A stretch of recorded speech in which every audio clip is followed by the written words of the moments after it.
Giờ tới ca nó đi làm việc. Nó đi đổi ca. Kìa. Wow.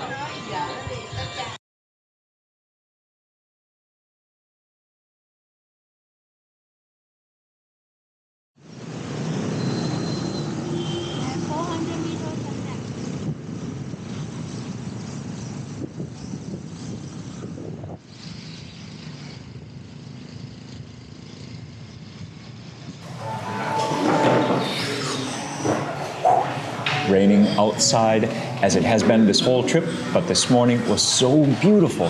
The temperature here is just so gorgeous, the perfect temperature actually to build up some morning appetite. So we are at Bếp Của Ngoại. How do you say the name of the restaurant? Bếp Của Ngoại. So this restaurant focuses on traditional dishes that are like home cooking only. You cannot have these as street food, and so I'm very excited for some of the food. I hope you are as well. This is Central Vietnamese cuisine. This place looks amazing. I'm already pretty much at the limit of my Vietnamese language skills, but let's keep going. Okay. Gà lốc. Kho tàu. Gà lốc, kho tàu. And I think there's a dish featuring turmeric. Thankfully, someone recommended that online. Oh, okay, yep, please. Cool. So I do get a rush of making street food videos, but sometimes it really is nice to have a quiet, even like very relaxing, calm atmosphere to make a lunchtime video with all of you guys. So this is great. Oh man. Sure. Thank you, thank you. Oh man, that is beautiful. Thank you. The quail eggs, the fish, that clay pot fish, that's the dish. Oh man, thank you. Here in Southeast Asia, you just gotta love just bountiful amount of ingredients that grow right here. So Vietnamese cuisine for me is like a whole new chance to explore that aspect that I like so much. It is a country that lives on farming. Just so excited to learn more of what dishes that they subsist on. Okay, so this is also something that makes both of us very excited because we get to have white rice with this meal. That has been not a staple lately. We've been eating a lot of noodles, so both Lee and I are very excited to have this with white rice. So cool. There are some sauces on the table. I don't remember the word for garlic or sweet, but I think this is a noop, and then this one is noop mắm or mắm tôm, and I need to learn more about that, but that's the shrimp, that's the fermentation factor. So you've got like spicy, garlicky, mostly sweet probably, and then just stinky umami right there. This, it is, I think it's pork, and it's cooked with quail eggs. It's so pretty, that dish, man. And then next, that really interesting dish that comes with the soup. Or you might just say the boiling water. Interesting, there's a lime on the side. But yeah, it's just spinach, just water spinach. Okay, and finally, right here, this is the dish I was most excited for. I cannot touch it, so let me just zoom in. Sorry, Eric. It is the cá khá tàu, which you taught me, and thank you for helping me with the tones. In Vietnam, there are 6 tones, whereas Thai only has 5. And if you're curious what the different one is, it's a broken tone. The other 5 are similar, but there's one tone in Vietnam that Thailand does not have at all. It is that broken tone. Oh man, thank you. I thought it was finished. I love it when all the food is just steaming. There are 4 dishes over there. The steam is still rising from all of them. So it's chilly outside. It's 19 centigrade out there and raining and windy. So for Southeast Asia, that is a chilly, chilly environment.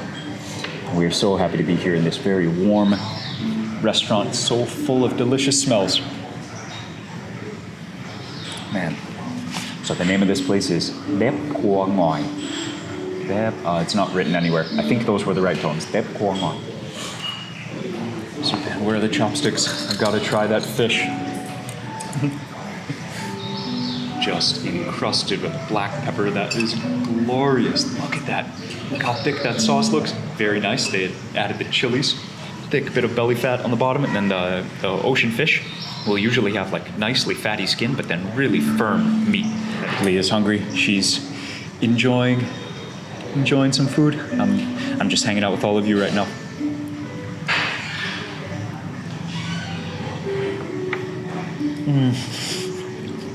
Warm rice. Wow, and a fatty, sweet, nicely spiced hunk of fish. That is just the way to go. Yeah, the pepper is awesome. I think it's actually molasses that is sweetening that. And I have seen that on some recipes here. Very cool, molasses. It's very nice. This fish is like very straightforward, very easy to navigate safely. Wow, that's good.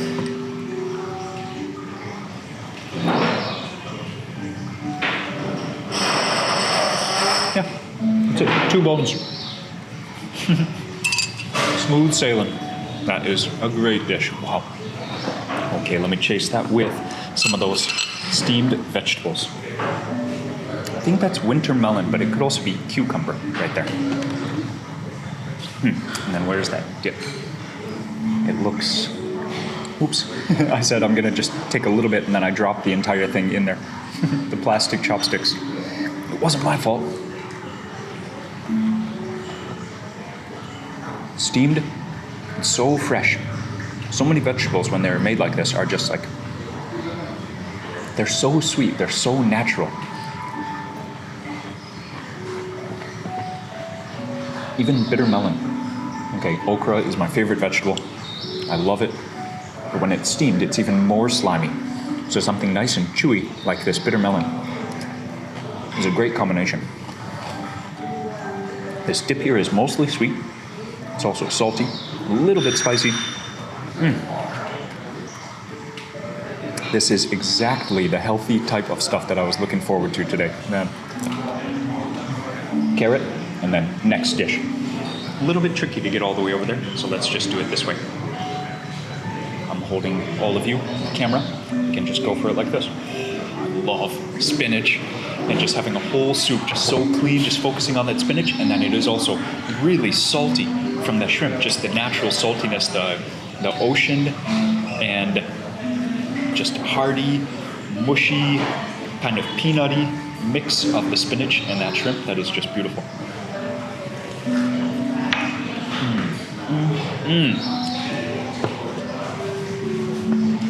Just so pure, focusing on just the vegetable itself. Again, that is a great mix of the Chinese cooking style and Vietnam's favorite recipes. The way to use their own ingredients, just beautiful.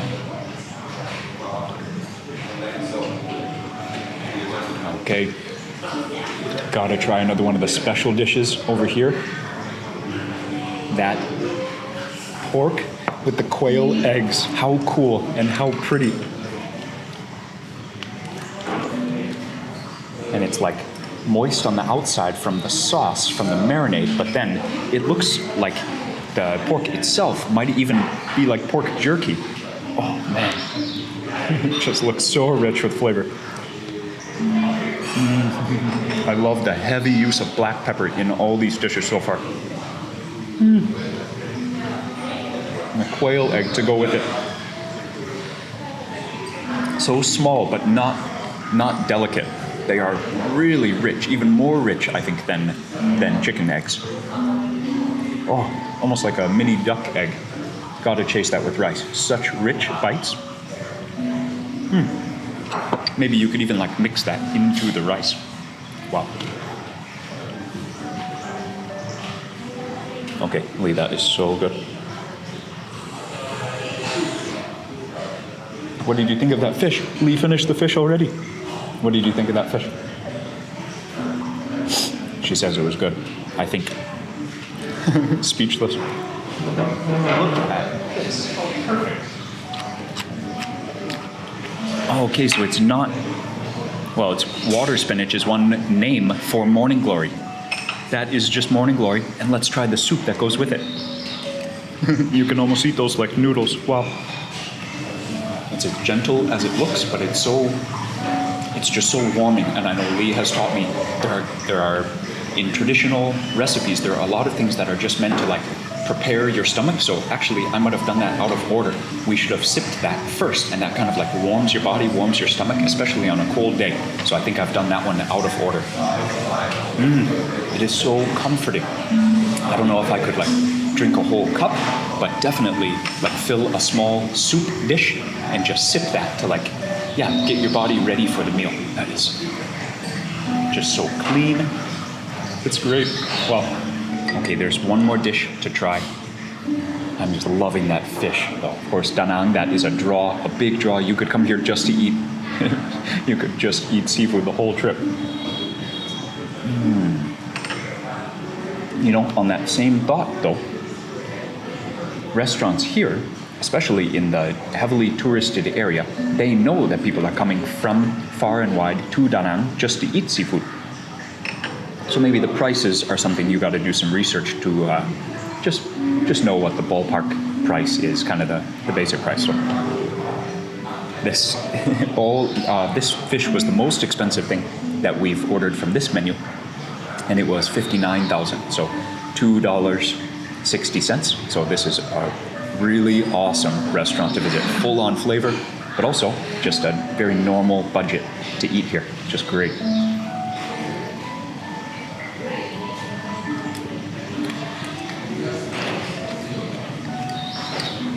So let's check out that final dish. Okay, Lee's bowl is right here, so it's easy for me to just serve her. I'll put some pork. You can see the white onions. You can see the bright green beans. Okay, so it looks, you see the sauce or the water, really. There's like almost no sauce. It's so thin. It looks like it's almost more like steamed than fried. Squeaky beans.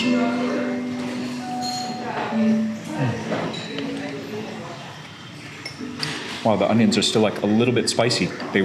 Maybe they were only in there for like less than a minute. Still crunchy and fresh.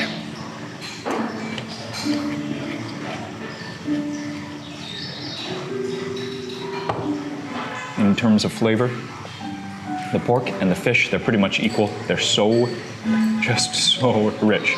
But I love that fish just because of where we are. Just of how the way that it's cooked, it's just a beautiful dish. Yeah, but that pork is addictive. Wow. Okay, time for the stinky shrimp, the mam tom right there. So the combo is you make your soup right there, and then you add your shrimp paste. So because it was served together, even though it's like a sauce served with a soup, I know it's because you make up your little bowl of soup over here, those vegetables and that minced shrimp, not minced pork, and then you add the shrimp to it. So there was a version that you could order with minced pork, but I just went with minced shrimp. So we're actually doing double shrimp. There's too much water. Need to make a little bit of space first. Okay. Moving that around, there are some chunks in there. I wonder if it is shrimp or if it's actually fish. Like pala, oh, it's sardines, I see them in there. You can just tell from the color of something like that how much flavor, but the umami factor is just through the roof, and that's why like just a teaspoon can flavor an entire dish. And that's why this part of the world, it is just such a staple flavor.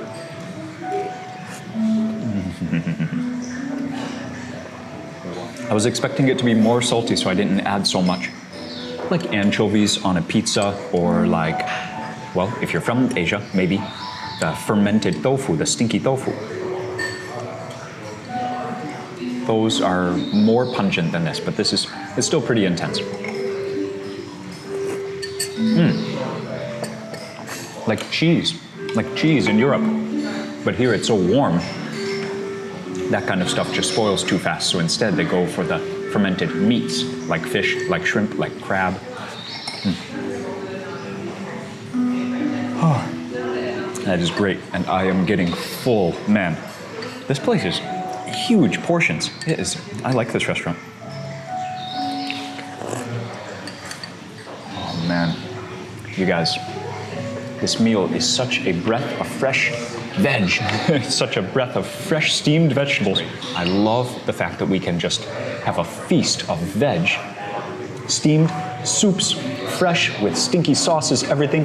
But the composition of this meal, you saw it has meat, in terms of fish, but then the red meat was just those like 10 pieces of jerky and then the quail eggs. I just love the proportions of vegetables at this meal because, yeah, sometimes on a 1 month trip, especially when we're going to be eating so much street food, I can handle that for several days, but then I need to take a break and have a meal like this, and sometimes it's really hard to find a meal like that. Sometimes I might just resort to finding like a Western place to have a smoothie bowl, and or I bring my own oatmeal every trip, so I might just have like oatmeal for 3 meals and just do like a super long bike ride and have like an exploring day on the bicycle, not make any videos, and kind of like rejuvenate myself and build up that energy to go back for more street food, because street food is all about the energy. But for sure, you cannot live a healthy lifestyle eating street food every single day. So even though almost every one of my videos is about street food, I only do 1 video a week like that. In my daily life, I focus almost totally on health and bicycle fitness and getting a good night's sleep and fueling with all healthy stuff. So I don't even eat meat when I'm at home, by the way, just on trips. So that's kind of a treat. So that's why I can get so excited for meals like this, because yeah, I don't eat meat at home. Oh. Loving the okra and the steamed broccoli especially. So even where I live in Thailand, it's not common to have meals of cooked vegetables very often. Definitely not have the cooked veg be the center of the meal. So at home, that's why we cook at home a lot. But there's no place like Southeast Asia for just abundance of vegetables. So if you focus, do a little bit of homework, find restaurants just like this one. When you come on a holiday, you can go crazy for both street food, but also local food, but it doesn't have to be unhealthy.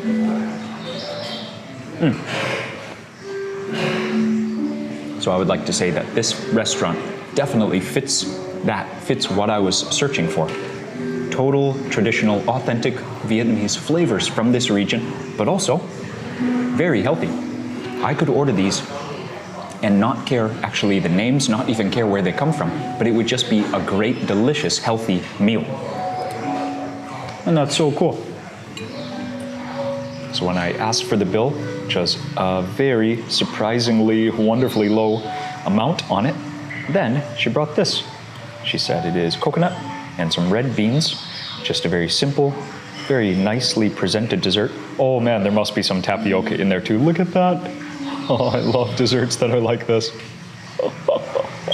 My mom always comments on how the desserts are always textures that are so unique, you can never imagine what is gonna come.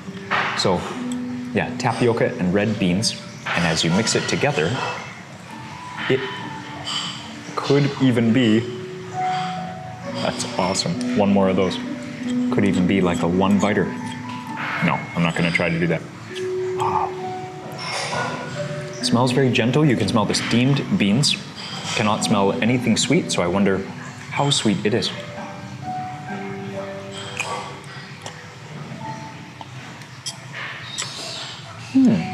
Gummy and a little bit starchy, but then the beans have a nice little pop. Nice, the beans weren't like soaked in sugar or something. I can still taste the bean flavor, like totally the natural bean flavor itself. That's really nice. It's not that sweet. Aside from the coconut, I don't even know. There's barely any sugar, which is a nice surprise. Yeah, just 3 bites. So it has been a delightful lunch here at Bếp Của Ngoại. Very peaceful, very hearty, satisfying, super healthy. I really appreciate all of that. Also, the price, incredible. And the little complimentary flavor at the end, I would not know how to order that. So it's cool. Now I know maybe another flavor pairing to look out for, maybe a snack. So it is still raining. Lee and I are gonna do our best to still enjoy today. We have a motorbike. We are cruising around, and here with so much less traffic, that slow speed that people drive in Vietnam makes it actually not feel very dangerous. It's only the gigantic intersections that might make you feel a little bit unsteady, a little bit unnerved, because they're so big. So have a great day. Thank you for hanging out with us at Bếp Của Ngoại restaurant. Blessings and love to you and your family. Later.